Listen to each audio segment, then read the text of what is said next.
E aí? Olá! Eita. Boa noite! Tudo bem? Tudo bom? Boa noite. Boa noite para quem está chegando. O pessoal Boa está noite. entrando aí? Ainda não temos ninguém conosco. Estamos hoje aqui numa quinta-feira tranquila, numa quinta-feira amena. Talvez estejamos concorrendo com um Gilberto Gil, de repente. Quem será que está fazendo a música hoje? A gente ganha. Será? Ganha. Oh. Não sei, hein? Dele talvez, será que do Baco do Exu do Blues a gente ganha? Não sei, hein? Você avisou o professor que é para ele ficar esperando? Ah, ele entendeu. Ele tá esperando, ele tá aqui no nosso set já, aguardando a deixa dele. Pra aparecer no nosso... Foi tudo bem na semana de vocês? Tudo ótimo. Tudo bem. Caminhando. E aí, Dessa, o que conta pra gente? O que nos diz? Tudo ótimo, tudo bem. Hoje teremos esse papo aí gostoso, né? Vai ser bacana trocar e ouvir, né? Ouvir bastante o Norval Baitello. Vamos aguardar aí mais um pouquinho. E vocês? Tudo bem. Eu tô bem animado com essa presença de hoje, né? Confesso que estou bastante animado. Acho que, né, esse ciclo que a gente tem feito dos papos, e acho que de repente a gente pode começar já contando. Temos aqui 4 espectadores não identificados. Vamos nos apresentar. Vamos nos apresentar. Olá, para quem está chegando agora. Bem-vindos ao Papo de #Educomunicação, um projeto do Instituto Devir Educom. A gente já explica um pouquinho aí, para quem não nos conhece, como que surgiu o Instituto. Eu sou a Andressa Luzirão, gestora e educomunicadora do Instituto Devir Educom. Passo a palavra para os meus super parceiros, para que eles também se apresentem. Boa noite, novamente.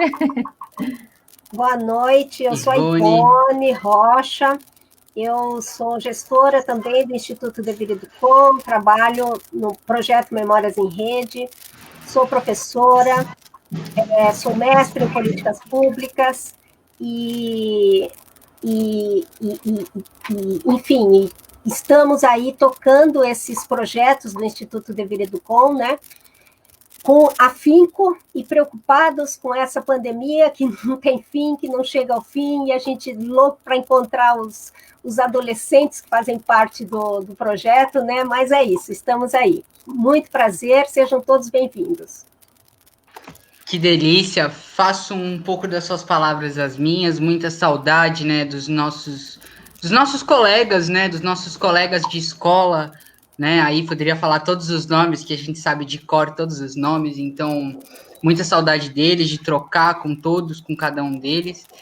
Eu sou o Pedro, eu sou artista, educomunicador e integrante, e orgulhosamente integrante do Instituto Devir Educom, e estamos aqui hoje para mais um papo.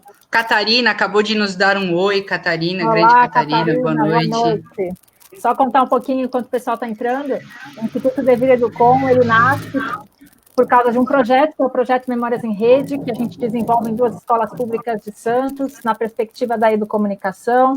Esse projeto trabalha com a memória afetiva do cidadão comum com a cidade, e tendo aí alunos na função de repórteres como protagonistas, na busca dessas histórias não oficiais, né, sobre a cidade de Santos, que é a cidade onde a gente começou o projeto em 2018. Então, o Instituto nasce com esse motor que é o projeto, né, com esse motivo aí que é o projeto Memórias em Rede.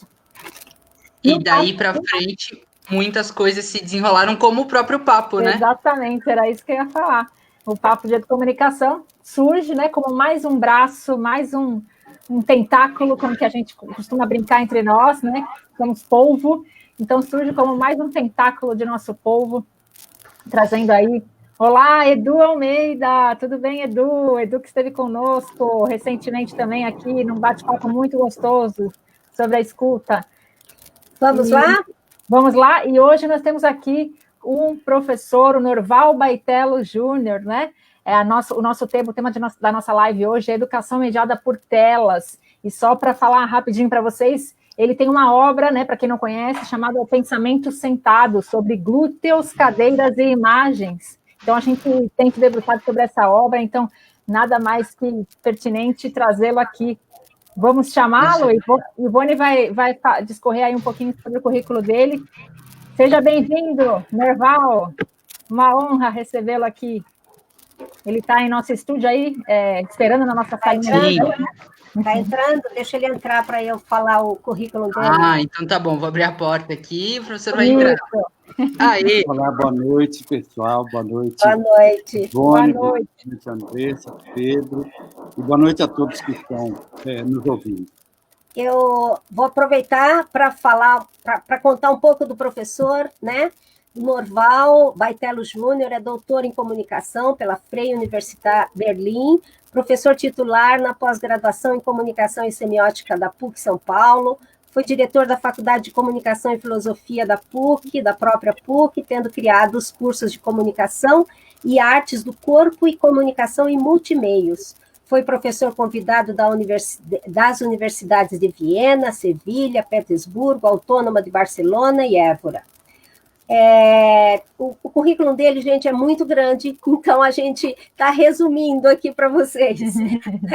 Alguns livros dele, os livros mais recentes, a gente vai citar alguns: A Serpente, a Maçã e o Holograma, de 2010, La Era de la Iconofagia, Sevilha, 2008, Flusser, Volerei, A Gula de Flusser, 2007, O Pensamento Sentado, sobre glúteos, cadeiras e imagens, de 2012, justamente o livro citado pela Andressa, que nós estamos utilizando como base, inclusive, para uma de nossas oficinas, né, as oficinas oferecidas pelo Instituto Deveria do Com. Bom, de 2007 a 2016 foi coordenador da área de comunicação e ciências da informação da FAPESP, recebeu o prêmio Maturidade Acadêmica da Intercom de 2015. Aqui está um resumo. Seja muito bem-vindo, professor. Para nós é uma honra, é um orgulho assim poder tê-lo aqui nesse papo de educomunicação. Obrigada, Norval. Para mim é uma alegria estar com você. E, Norval, a gente começa, Norval e todos que estão nos assistindo, a gente começa com as nossas tradicionais manchetes da semana, né? Que a gente traz aqui uma reflexão antes da gente começar propriamente com o nosso bate-papo com o Norval, que a gente tem muito para ir para ouvir, né, as suas palavras. Então, vamos começar com as nossas manchetes? Vamos embora. Quem começa para o ímpar? Você, vai, você mesmo. Tá bom.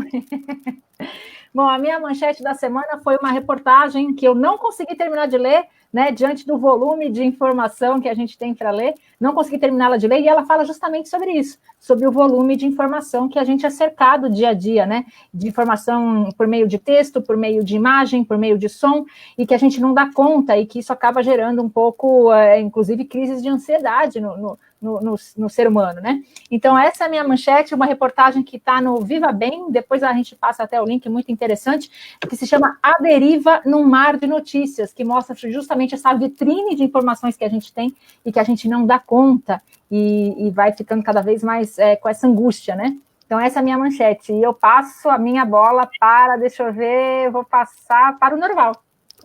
Para mim? Legal. A minha manchete são os números da pesquisa para as eleições de São Paulo, que me deixam extremamente ansioso e esperançoso ao mesmo tempo. Não é? A nossa cidade, como a maioria das cidades brasileiras, tem sofrido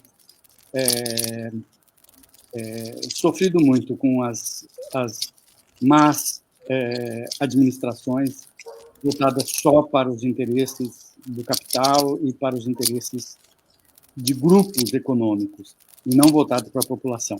Então,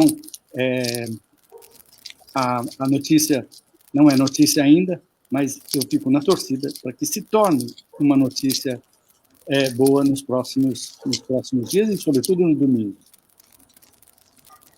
Maravilha. E você passa para quem a palavra, Norval? Para mim? Isso.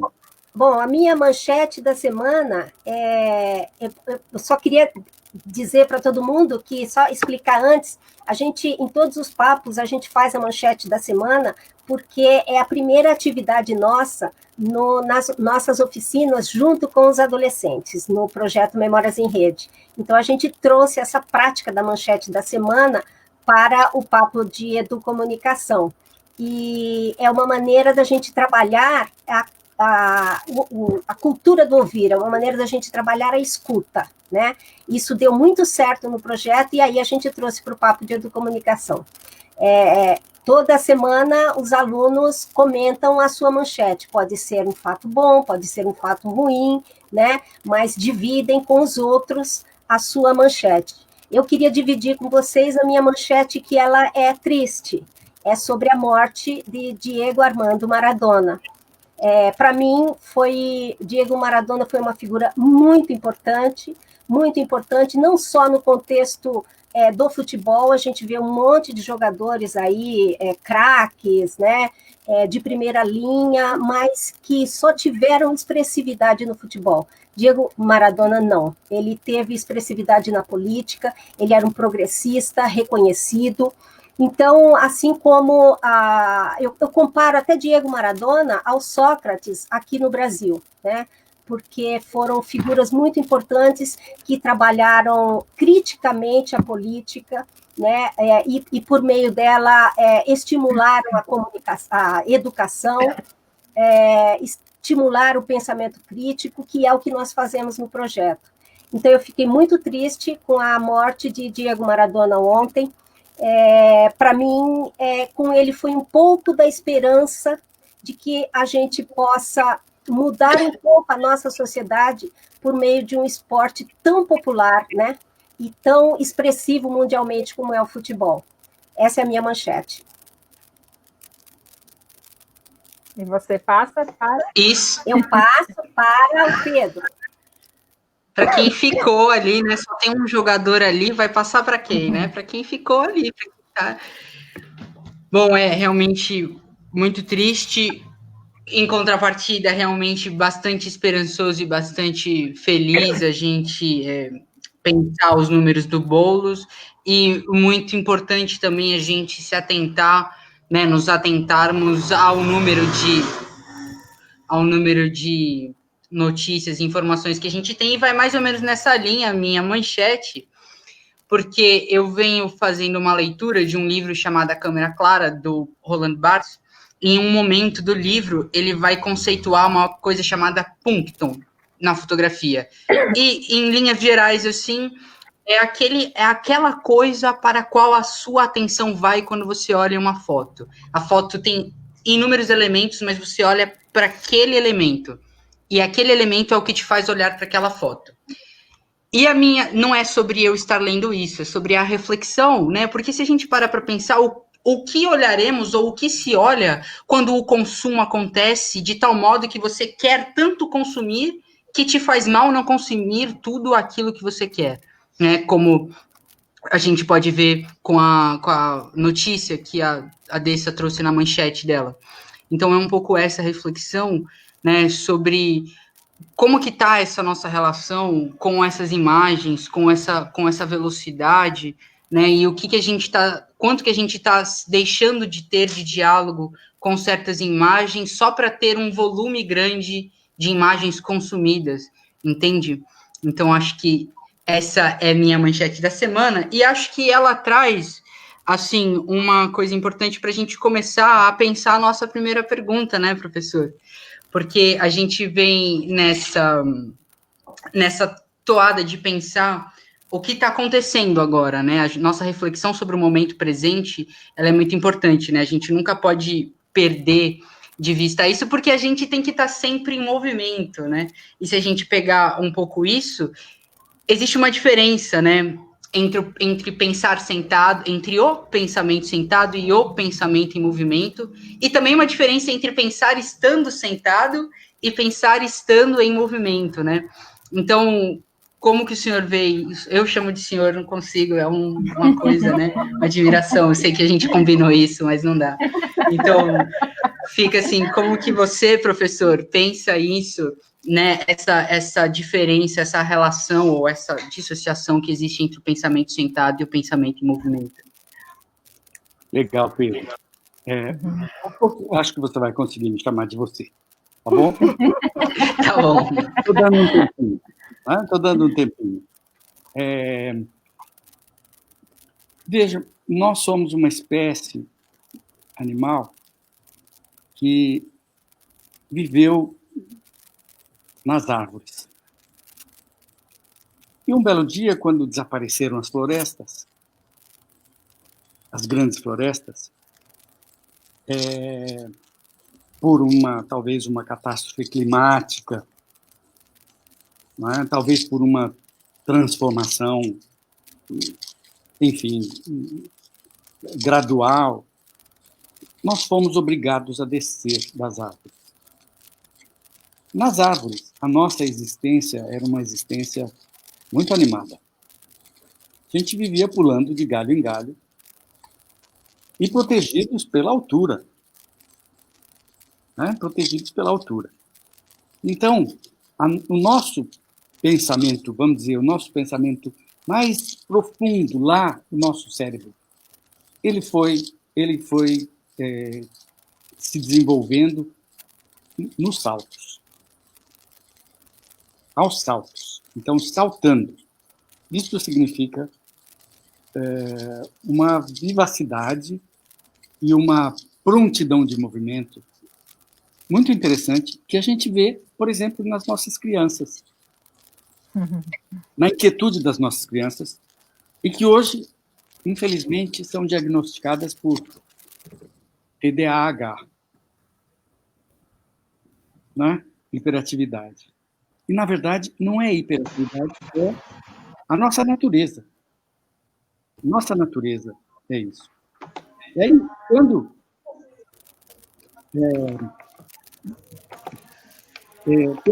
nós saímos desse universo do movimento, descemos, então nós continuamos nos movimentando, não mais aos saltos, mas aos passos. Tá? Então, viramos nômades. E tivemos uma existência nômade de mais de 2 milhões de anos. Então, 2 milhões de anos nós passamos andando. Nós passamos andando. E andando, a gente observava o mundo, a gente se apropriava do mundo, a gente se protegia, mas sempre andando, nunca parado. Teve um momento em que nós criamos cidades. E aí paramos de andar. Isso não acontece do dia para a noite. Né? Isso começou a acontecer 10 mil anos atrás. 10, 12 mil anos atrás. Tá? E nas cidades, nós nos assentamos. Mas mesmo nas cidades, a gente continuava andando. Tá? E, portanto, o movimento é constitutivo. Por quê? Porque nós temos um corpo. Esse corpo precisa de movimento. A vida do corpo se expressa pelo movimento. Né? Então, no momento em que nós somos obrigados a nos assentar, perdemos um pouco do movimento, e no momento em que somos obrigados a sentar sobre as cadeiras, então nós perdemos uma grande parte do movimento. E por coincidência ou não, todo o processo educacional ocidental é montado, é criado sobre cadeiras. E a maior dificuldade dos professores de crianças pequenas é fazer essas crianças ficarem sentadas. Sim. Sim. Né? Por quê? Não é da natureza é da nossa natureza. Né? E eles que ainda não foram domesticados por esta norma chamada civilizada,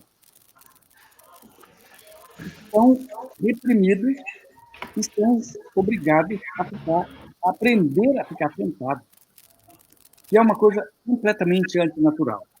Então, essa diferença que eu acho fundamental, a gente entender o que é o pensamento sentado.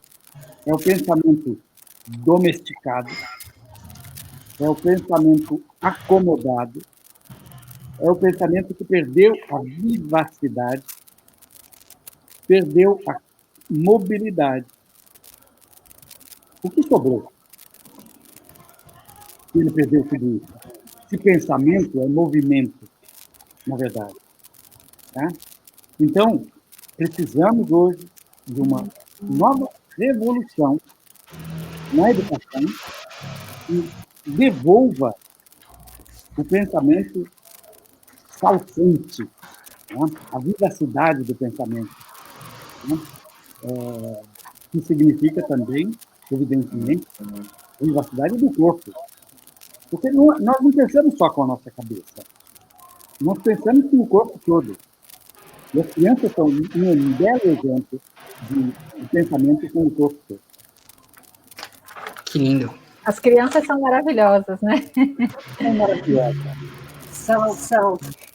Eu queria saber o seguinte, aproveitando isso, né, que você está falando, e hoje nós vivemos nesse período de isolamento, as crianças, em vez de estarem na escola, embora na escola elas estivessem a maior parte do tempo sentadas, né, mas agora elas ficam sentadas diante das telas, né?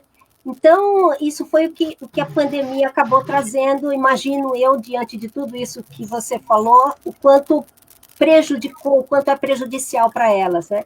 Então, eu queria saber o seguinte, diante disso tudo que a gente está falando, como é que você avalia essa educação mediada pelas telas, desde a criança até o adulto, né, na universidade, nessa perspectiva do pensamento sentado? Obrigado, Ivone, pela pergunta, mas antes, deixa eu cumprimentar o meu ex-aluno, José Victor. José Victor. Então, José Victor. Claro. Que bom te ver aqui, que bom te ver aqui. Feliz de te ver, José Victor. Obrigada por participar aqui com a gente. Então, Ivone, é de uma extrema tragicidade esse momento que nós vivemos. Né? É de uma extrema tragicidade. Porque o que ainda restava de movimento e de vivacidade nas nossas relações sociais, porque a escola ainda era um espaço de sociabilidade. Né? As crianças encontram as outras crianças, elas estão na sala de aula, sentadas, mas uma está cutucando a outra, está viajando, está saltitante, né? As ideias são saltitantes, né? Trocas de olhares, né? Depois os espaços dos intervalos acabavam sendo uma reserva de corpo, uma reserva de vivacidade dentro da escola e dentro do processo educacional. Né? O recreio ainda é visto hoje como um espaço de não educação. Mas, na verdade, o recreio é um espaço da verdadeira educação. E não só o recreio. Né? Eu tenho uma filha adolescente. Então, depois de velho, ainda tive uma filha, que foi um presente. Né? Eu chamo, é a flor do meu outono. Né? E eu pude observar tudo isso de novo. Eu já tenho um filho adulto, que tem um neto também, e tem um segundo neto que está a caminho. Então, e aí tem uma adolescente. E eu pude observar nos primeiros anos de escola o que acontecia. Onde é que ela aprendia a maior parte das coisas? Né? Quando você perguntava, o que você fez hoje na escolinha? Ela respondia, atividade. No entanto, ela sabia quem era a banda do momento, quem era o cantor do momento, quem era não sei o quê. E aí eu fui olhar, onde é que... Será que a escola está ensinando isso? Não era a escola. Era a perua que levava para a escola. Olha só. Então, na perua Incrível. que levava para a escola, iam outras crianças. E ali era que rolava o processo de aprendizado saltitante. Né? Enquanto na escola ela aprendia a fazer a coordenação motora e não sei o que mais, e era disciplinada para se sentar, na perua, e evidentemente também no recreio da escola, é que se dava o processo de aprendizagem. Então, esse nosso confinamento às telas vai deixar sequelas, infelizmente, para toda uma geração. Agora, Norval, só uma coisinha. Isso também não seria... aquela história do limão e da limonada, né? Isso também não seria uma forma de fazer com que a escola se reinvente, porque agora está todo mundo sentindo o peso do confinamento, da distância, né, entre professor-aluno, aluno-amigos, aluno-comunidade escolar, etc. Será que a gente não vai tirar algum aprendizado disso? A gente, escola, que eu falo, né? Tirar algum aprendizado para que no retorno isso se modifique? Será que a gente vai continuar vendo pensamento sentado? Tomara, Ivone, tomara. Vamos apostar nesta hipótese, tá? Vamos apostar nesta hipótese. Porque, como nós somos seres inquietos por natureza, então a gente também não se acomoda. Né? Então, às vezes, da crise, a gente tira uma solução maravilhosa. Né? Deixa eu citar um exemplo bem recente. Este meu livro, na semana passada, eu recebi o texto deste livro traduzido para o alemão. Então, ele vai ser publicado na Alemanha. E aí, como eu estudei na Alemanha, então eu domino a língua, vivi na Alemanha por 5 anos, domino a língua, então vi a tradução belíssima, e a tradutora, ela ficou 2 anos traduzindo o livro. Levou 2 anos, para fazer com o maior capricho e maior carinho. E aí, no dia em que ela me mandou a tradução, está pronta a tradução, me mandou. Não é? Neste mesmo dia, 2 horas mais tarde, ela falou assim, veja só a notícia que saiu num grande jornal alemão hoje. E era a notícia de escolas experimentais que estavam abolindo as carteiras e as cadeiras. Olha, que incrível! Então, colocavam as crianças Que lindo! Caminhando na sala, na escola, e falando, e ensinando, caminhando e se movimentando. Né? Que incrível! Então, quem sabe a pandemia nos chacoalhe um pouco, e a hora que a gente voltar, a gente volta com uma vontade férrea de mudar essas coisas, né? De reencontrar, né, as pessoas, de viver essa sociabilidade cheia de movimento, cheia de vida, cheia de corpo. Né? Norval, você falou da sua filha adolescente, falou dos seus netos, né? E eu fui aqui também vendo a minha vida, né? Eu tenho um filho pequeno, fez 6 anos ontem, inclusive, e é exatamente isso que, como você descreveu, né? Enquanto ele está em frente às telas, eu vejo ele em movimento, né? Ora pegando um lápis e pensando em outra coisa, aí batendo na mesa, e fazendo um batuque. Então, você vê o quanto a criança ela nos ensina tanto, né? Dessa nossa origem que você bem fala, né? Das árvores, desse pular, ir aos saltos, né? Pensar aos saltos. A criança ela é a prova disso, né? Ali, sem lapidação, né? O bruto, né? E você foi falando, me veio muito também essa questão da importância das escolas reverem isso no pós-pandemia, de linkar ainda mais, né, ou linkar o ensino com o território, né? Eu queria ouvir um pouco o que você pensa sobre isso, porque ir além dos muros da escola, mas não pensando a escola, o seu entorno, mas sim tendo a cidade como um currículo, né, um aprendizado. Então, eu acho que isso vai muito ao encontro do pensamento em movimento que você tanto fala. Queria te ouvir um pouco em relação a isso, e aí, emendando essa questão, o quanto que a educação não formal, por exemplo, é o nosso caso aqui, né, no Instituto Devir, pode contribuir com esse pensamento em movimento para o ensino formal. Sem dúvida, sem dúvida. Andressa, me vem à mente, quando você fala isso, a escola para fora dos muros, né?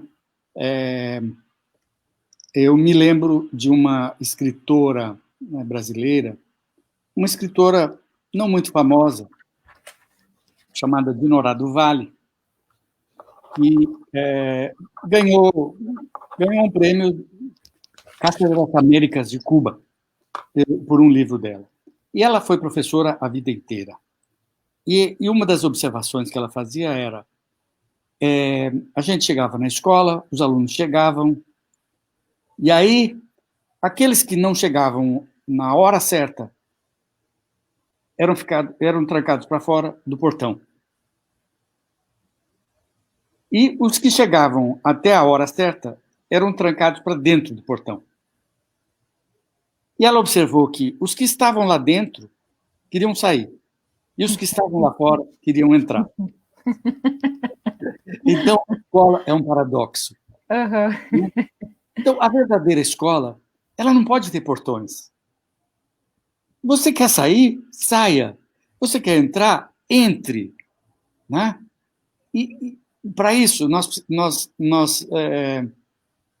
vamos dar um nome, de educação ecológica. Uhum. O que é ecologia? Ecologia vem da palavra grega oikos. Oikos significa casa. Então, o nosso oikos é a nossa casa. Tá? E a nossa casa, ela não é só a casa onde a gente mora. Né? Ela é a nossa cidade, ela é o nosso país, ela é o nosso planeta. Então, nós temos que educar para a casa, a rua que fica fora da casa, né? A cidade que abriga as casas e as ruas, né? E o planeta, que nos abriga a todos, os seres vivos. Então, toda a educação deveria ser, por princípio, ecológica. Educar para o oikos, para o ecossistema. Né? E tem uma segunda consequência aí, Andressa. Se a gente educa para este ecossistema ampliado, um dos traços principais que vai se desenvolver vai ser o conceito e a emergência da prática da alteridade. Por quê? Se a gente vê a casa como só a nossa casa, então a rua é o outro e é o lugar onde a gente joga o lixo. Uhum. Só que pertencimento, né? a rua está envolvendo a nossa casa. Então, se a gente joga o lixo para lá, o lixo vai contaminar a casa. Né? Isso só para falar de uma coisa concreta. Mas vamos falar das pessoas. Vamos falar das pessoas. Então, a escola murada, e que tem cadeiras e carteiras, e que ensina as crianças a ficarem sentadas e a desenvolver o pensamento sentado, que é o pensamento acomodado, o pensamento que não salta, o pensamento que não tem mobilidade, né? Que é o pensamento dentro das caixinhas, dentro das gavetas. Né? Esta escola não educa para tudo aquilo que está lá fora da escola. E, sobretudo, para as outras pessoas que estão lá fora. E, sobretudo, para aqueles alunos que ficaram do lado de fora do portão. Né? Então, aqueles que ficaram do lado de fora do portão são castigados. Por quê? Porque dormiram a mais, porque perderam uma hora, porque não sei o quê. Então, eles vão ser castigados como os piores. Né?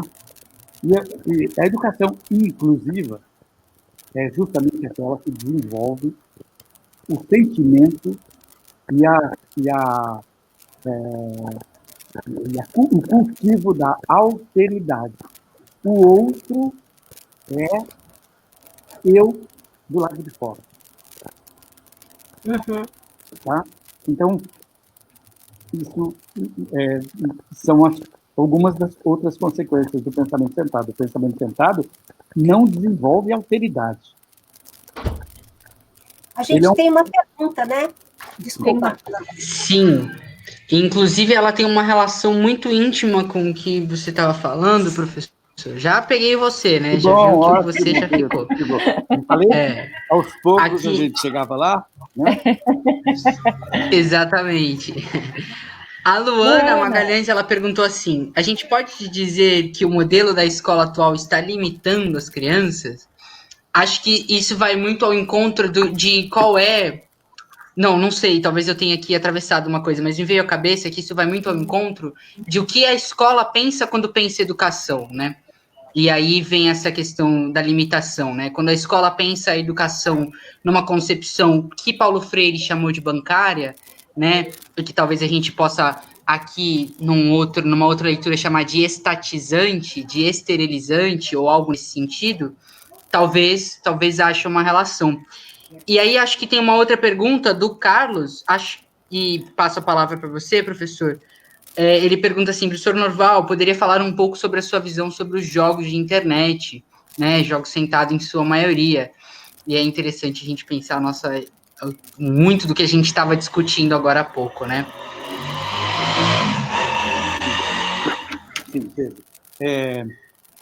Veja, pelo que nós por esse raciocínio, efetivamente a escola está limitando, né? Limitando a nossa mente a ficar dentro dos muros. Os muros do conhecimento, e aqui não estou falando só dos muros físicos da escola, falando dos muros de um tipo de conhecimento que é valorizado pela sociedade na qual estamos vivendo, que alguns chamam de sociedade de consumo, outros chamam de sociedade industrial, né? Não importa o que nome se dê. Né? Então, ela é limitadora. Sociedade capitalista. Sociedade capitalista, exatamente. Né? Do capitalismo financeiro, hoje em dia, e todas essas expressões ilustram um aspecto dessa sociedade, e, claro, que está voltada para a formação de pessoas para trabalhar dentro daquela margenzinha, daquele recortezinho, dentro daquele... Do vestibular, mundo, né? Vestibular, né, Norval? Exato. Né? Então, é limitadora.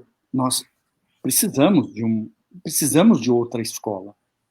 E a educação informal, a educação não formal, né, é, é uma oportunidade de modificar esse quadro, né? Ou de contribuir para modificar esse quadro. Tá? Aí a pergunta dos games. Quando falamos de games, estamos falando de computadores ou de aparatos de games. Uma das ferramentas do pensamento sentado uma das ferramentas é justamente os aparatos, justamente constituída pelos aparatos de imagem, pelas máquinas de imagem. Tá? Então, como nós somos seres inquietos, precisamos de um sedativo, um grande sedativo, para nos colocar sentado. E este sedativo tem sido as máquinas. Então, os games, não só os games, mas toda a produção das máquinas de imagens, desde o cinema, depois chegando para a televisão, e agora com toda essa variedade de oferta que temos, todos eles estão procurando nos colocar sentados. E aí eu só diria para mim mesmo, tudo aquilo que me coloca sentado só me ajuda a aumentar o meu pensamento sentado. Né? Então, por que não fazer jogos em que o corpo se movimente junto? Né? Por que não fazer jogos? Claro, existem games também, existem até mesmo games em que os jogadores são obrigados a se movimentar. Mas, possivelmente, no futuro, esses games vão ser muito mais solicitados. Onde não é apenas o dedo que joga, mas vai ser o corpo todo que joga. Tá?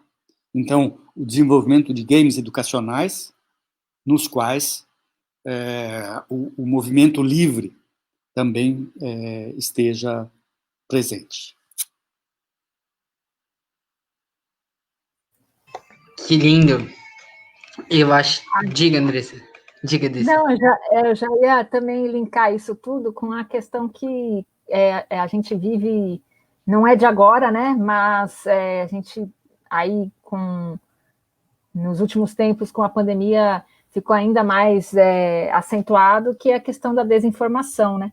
O quanto que, Norval, o pensamento sentado está diretamente ligado a essa questão da desinformação. O que você acha disso? O pensamento sentado, ele é um pensamento acomodado. E todo pensamento acomodado não sai em busca de novidade, não é inquieto, não desconfia daquilo que vem pronto. Então, de repente, vem lá, chega lá na nossa caixa de mensagens, chega lá um e-mail falando tal coisa.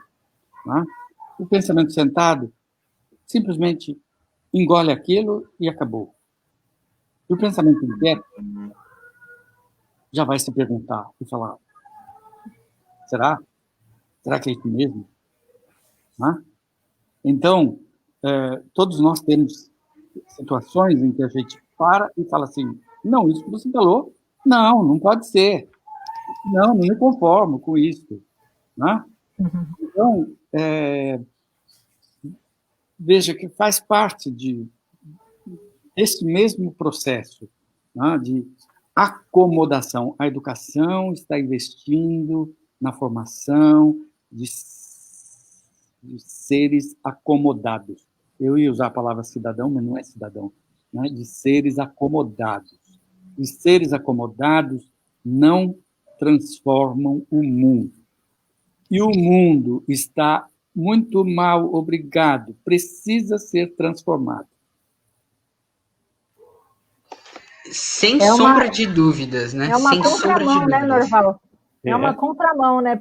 Eu digo assim, que a gente que trabalha na perspectiva da educação não formal, a gente se vê nessa contramão, assim, de frente a esse modelo, né, de educação, e isso me refiro da educação básica ao ensino superior também, né? Eu acho que eu também queria que você falasse um pouco disso.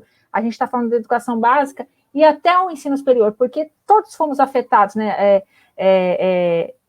A humanidade toda e no âmbito da educação, todas as esferas da educação foi afetada por essa pandemia que, de repente, a gente tem só a tela para conversar, né? Para mediar a educação, enfim, mediar encontros, esse mesmo aqui que estamos fazendo, né? Estamos tendo essa possibilidade de ter você aqui conosco. Então, acho que é um desafio da educação básica ao ensino superior. O que você conta para a gente, você fala para a gente sobre isso?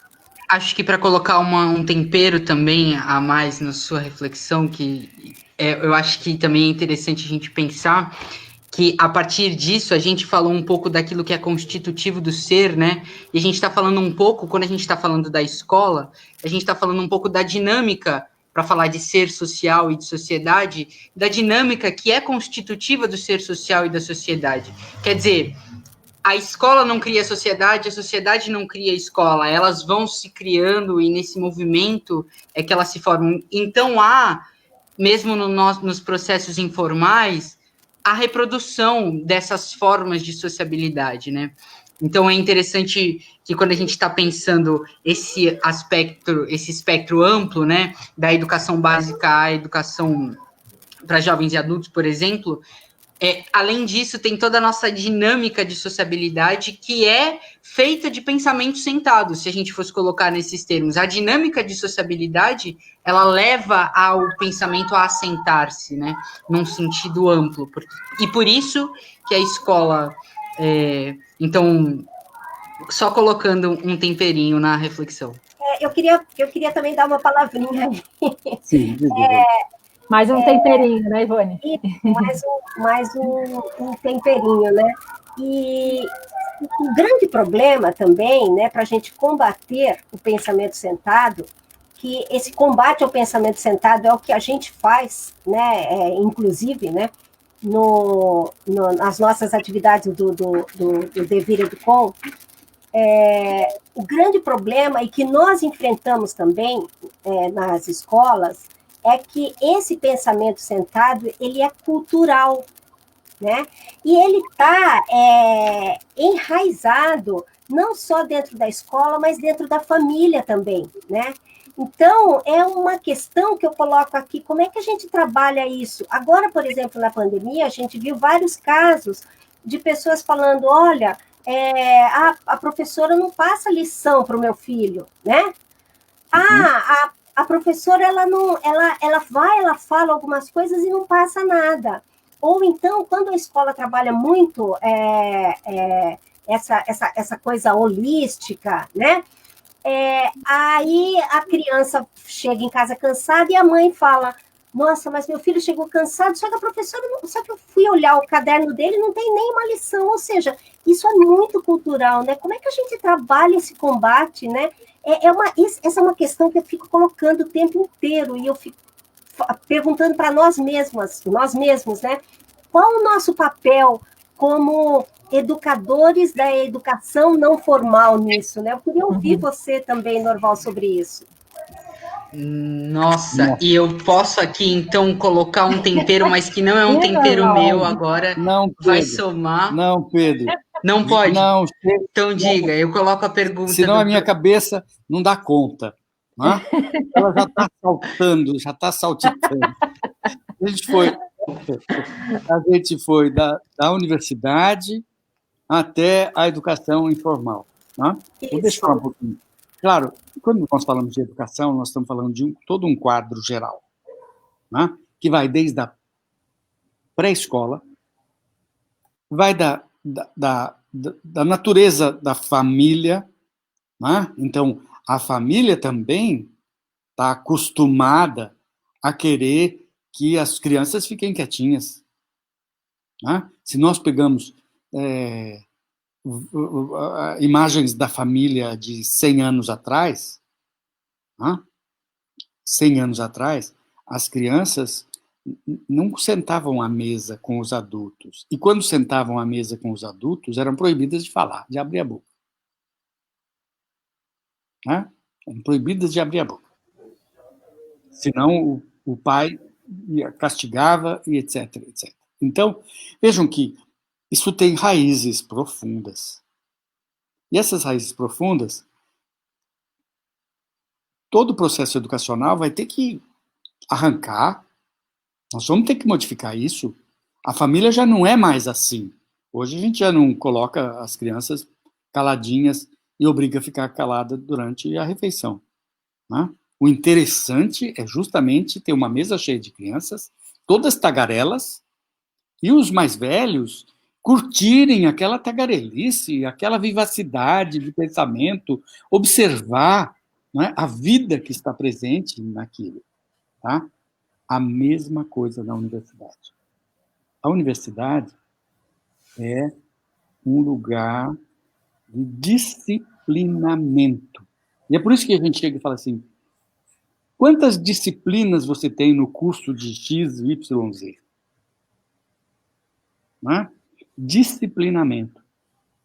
E não de pensamento.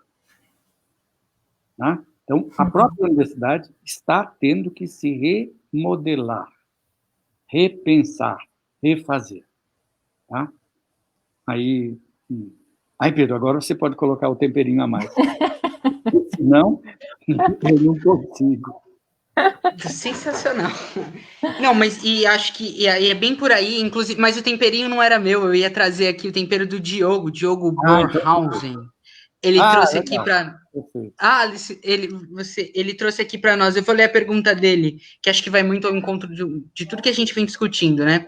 O pensamento sentado é sedado de sua criatividade, de sua capacidade imaginativa, não a escólia, ócio, dedicada à contemplação, anula-se para a escólia, sua negação, negócio. Formamos os técnicos competentes e não os interrogadores, subvertores. A anulação das cadeiras alemã é a liberdade ao corpo imaginativo. Acho muito bonito muito e bom. Acho que vai muito ao encontro do que estávamos conversando agora há pouco, né? A respeito desse processo em que a educação tida ao nome de disciplina se torna uma espécie de amestramento, né? Se torna uma espécie de maquinarização do pensar, acho que de esterilização da potencialidade de vida ou da potencialidade do ser mais, que o Paulo Freire nos diz, né? Acho que é obediência, traz um pouco né? isso. Obrigado pela pergunta, Diogo Bornhausen. É exatamente isso. Né? Você já me passou a colinha, né, dizendo que o que a universidade está fazendo, está formando técnicos. Não para pensar, né? Não para pensar, mas para exercer funções muito específicas, tarefas, desempenhar tarefas, né? E não para pensar. Né? A Ivone, quando falou do Maradona, falou do Sócrates, né? Sócrates tinha uma frase maravilhosa. Eu estou falando do Sócrates jogador, como você também falou, né? Ele tinha uma frase maravilhosa, que, claro, o jogador de futebol precisa de muito fôlego, e ele fumava, né? Então, as pessoas chegavam para ele e falavam assim, como? Você fuma? Ele respondia, eu fumo e eu penso. Né?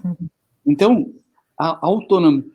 Isso era Maradona. Maradona também pensava fora do padrão da maioria, do padrão dos jogadores de futebol, que ficam ricos de repente e são acomodadíssimos e não se interessam pelo resto do mundo.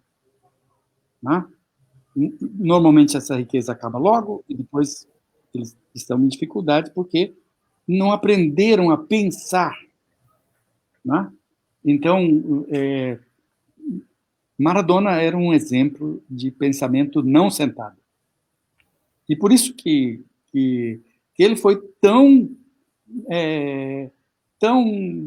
pichado pela mídia mundial, né? Eles colocaram a vida dele a nu, né? Mostrando os problemas de dependência química, problemas de drogas, etc., etc., né? Porque era um sujeito que pensava, não estava sentado, né? Como Sócrates. Só para fazer um link aí com a notícia da semana, né? Uhum. Estamos chegando no final, gente. Só mais uma coisa antes da gente chegar aí ao final. Você acha que o pensamento sentado ele pode influenciar no posicionamento político? A gente vê uma sociedade que tem uma baixa participação política, né? Seria uma sociedade muito sentada? Não tenha dúvida. Não tenha dúvida. Né? Andressa, é exatamente isso. Né? Por que a instituição, a escola, procuram fabricar indivíduos sentados? Porque esses indivíduos sentados, eles vão simplesmente ser massa de manobra. Né? Eles não vão ter autonomia crítica para saber, para olhar e falar assim, não, esse tipo de coisa não dá para engolir. Né? Estamos numa pandemia. A ciência recomenda usem a máscara. Né? Então, usamos a máscara. Né? Então, pensar com a própria cabeça. A gente pensar com a própria cabeça. Né? E não pensar com a cabeça de alguns malucos que estão por aí. Uhum.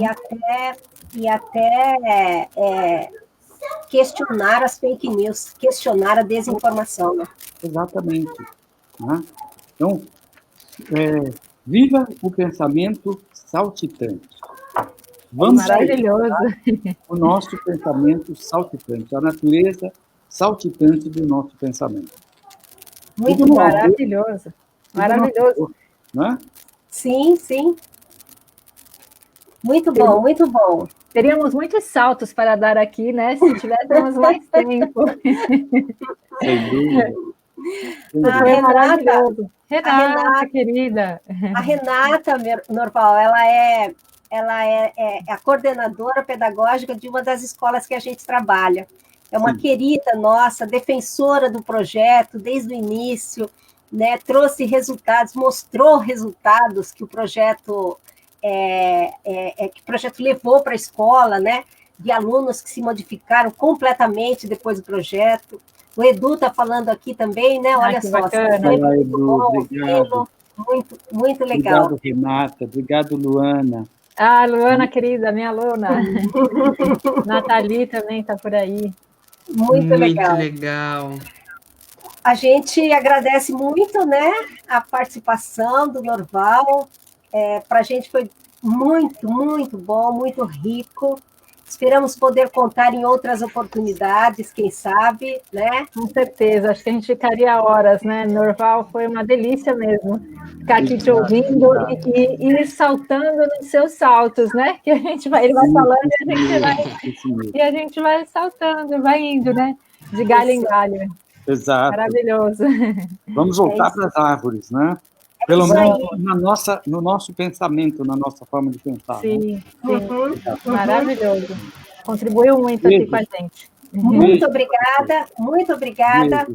Até a próxima. Obrigada a todo mundo que esteve aí com a gente, né? A gente agradece muito. E o nosso próximo papo vai ser em dezembro, né? Tá pertinho. E nós vamos falar com o professor Raimundo Nonato, e ele é especialista, ele é estudioso, pesquisador em escola democrática. É isso que a gente vai discutir no próximo papo. Muito bom.